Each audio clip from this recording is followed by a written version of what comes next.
Good afternoon, everybody. I'm so glad you can be here with me and the lovely Katie Rodriguez Bannister to talk about Evening of Entertainment. I'm going to just start with saying you've got the most engaged, resting face while we're waiting for everybody to come on the video. I've never seen anybody look so excited and animated without doing a thing. So you're meant for this.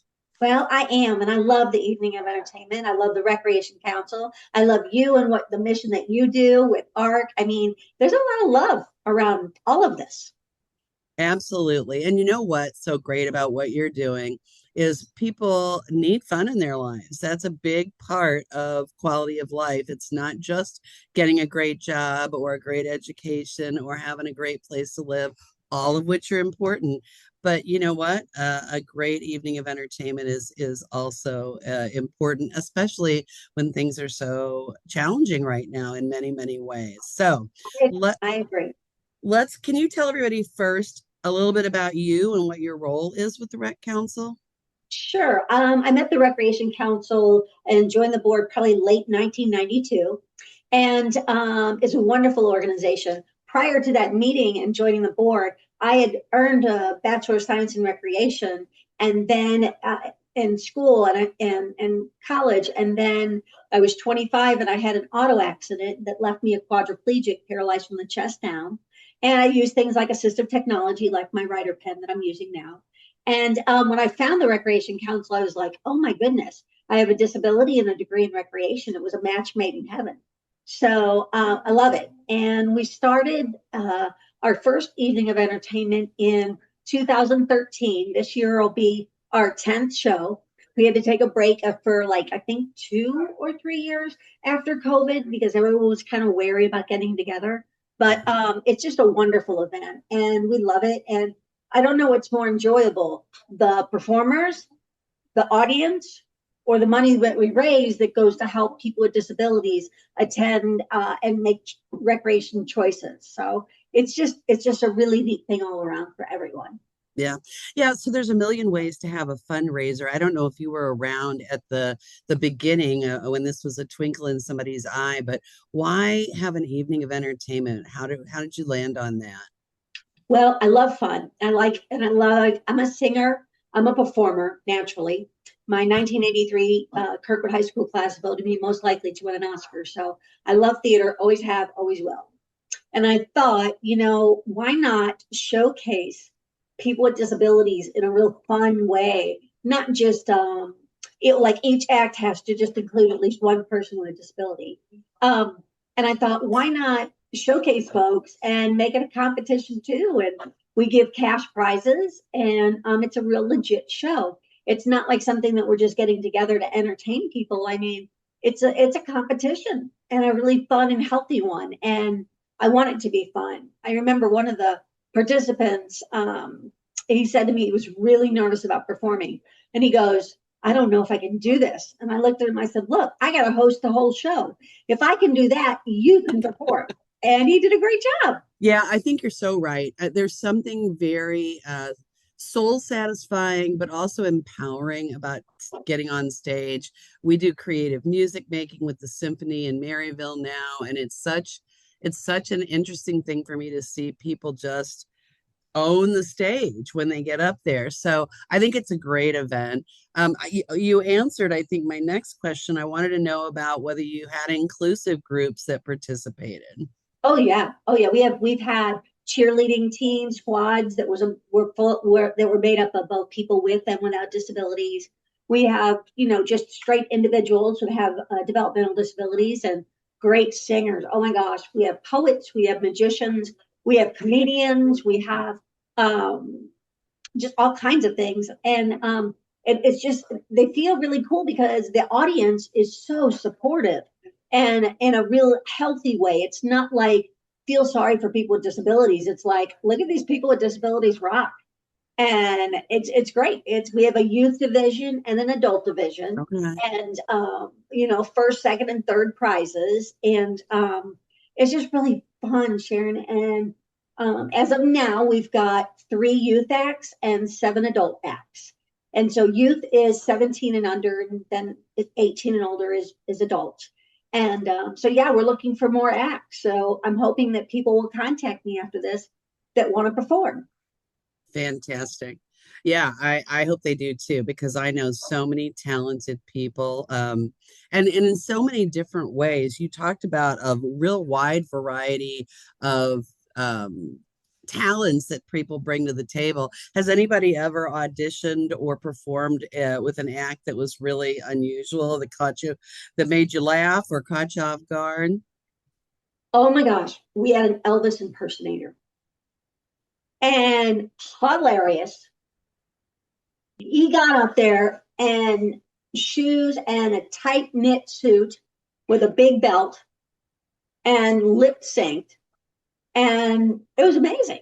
I mean, the audience is just like, this is so cool. And the audience pretty much is people that support people with disabilities that are excited about those folks being up on the stage.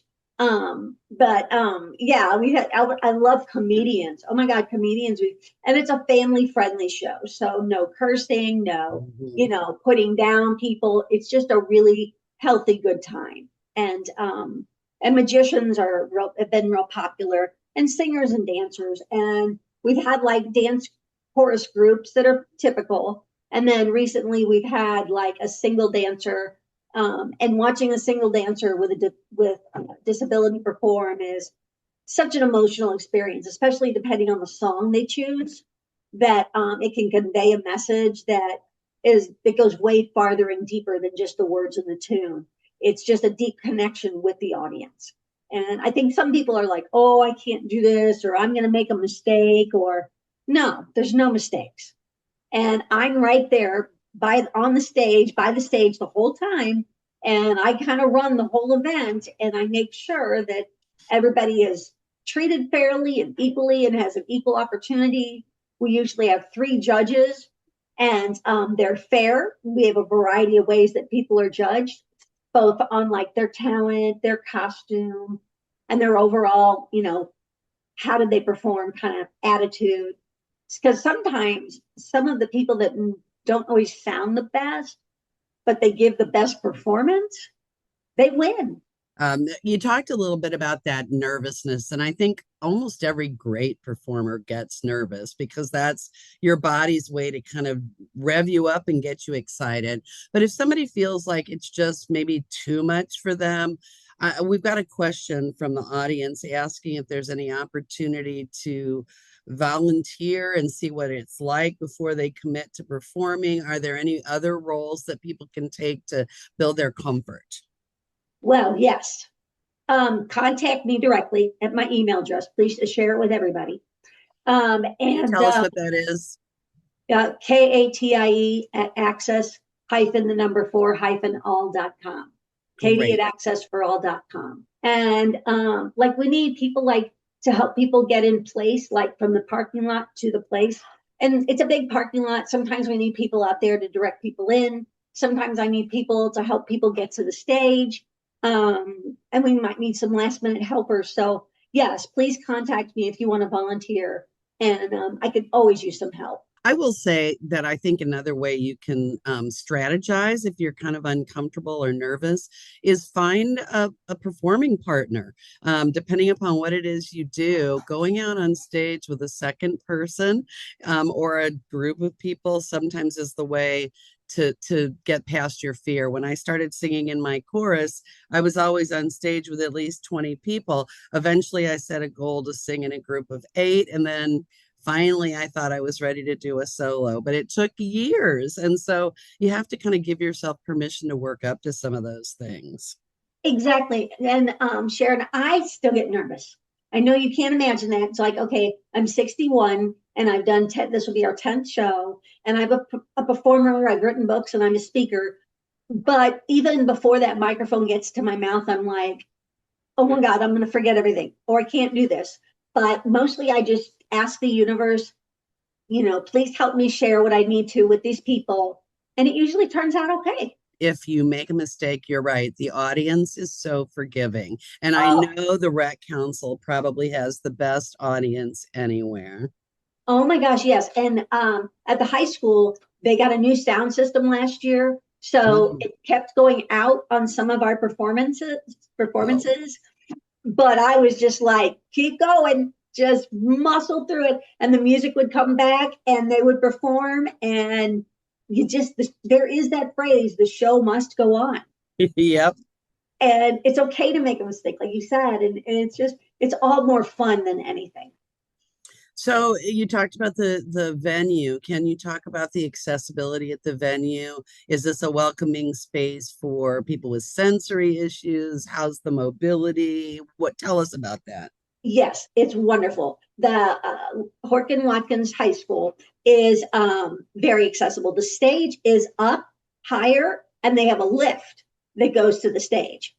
I usually stay on the main floor with the audience and raise my chair all the way up. So I'm there constantly, kind of like in the corner. But yeah, if you need the lift to get to the stage, we've got you covered. The whole openness of the place, it's their general kind of like meeting. It's kind of like a lunchroom, but not exactly a lunchroom. It's more like a whole meeting area, and it's all well lit. It's all bright and cheery, and it's very welcoming. It's a great parking lot. They don't have the most accessible parking. They have some, but the show starts at 7. The doors open at 7. The performers have to be there around 6. And in the show, I like to run a tight show and keep it moving. So I really like to be done by 9 o'clock. And yeah, it's a very welcoming environment. And then the high school, also the National Honor Society, helped send some volunteer students to help me too that day. They're really reasonable on what they charge me for utilizing the space. And every dollar of the $10 ticket admission, you don't have to pay $10 to perform. But if you want to come see the show, it's $10. And every one of those $10 goes to scholarships to help people with disabilities through the Recreation Council participate in the recreation choices that they want.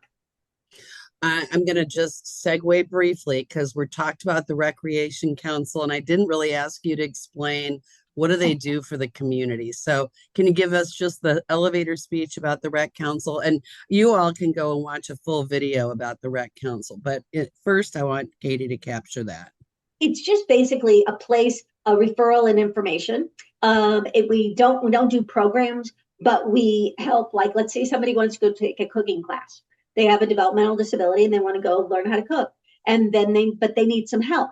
So the rec council can say, hey, we can give you this stipend to pay for somebody to help you go participate in whatever activity you want. Sometimes there's scholarships to go to camp. Sometimes there's money allotted if you want to attend any kind of recreation event, sport, like not a sporting event, but to participate in sports. And it's just really cool. And our website, you can go to the Recreation Council website. It's just really neat. They use the word clearinghouse for information. It's like a place where you go to find out about really cool opportunities for people with disabilities.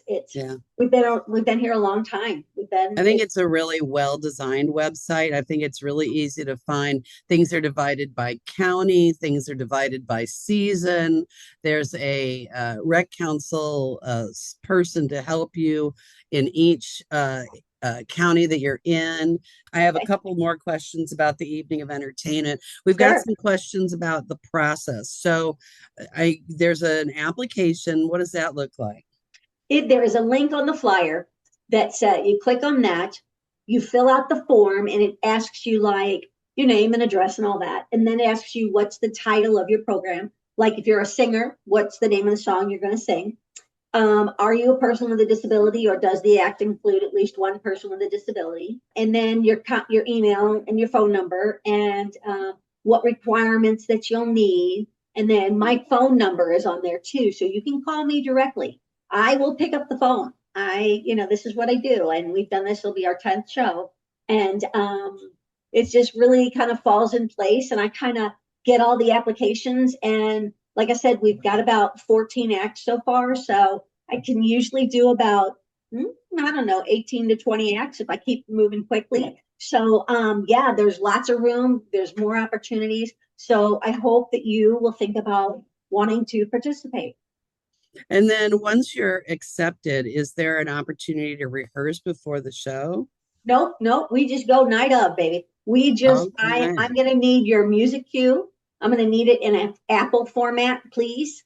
And then I give all the music cues to a sound student, and you'll know the order of the performance. I will email everybody. I will email the flyer to remind you to invite your friends.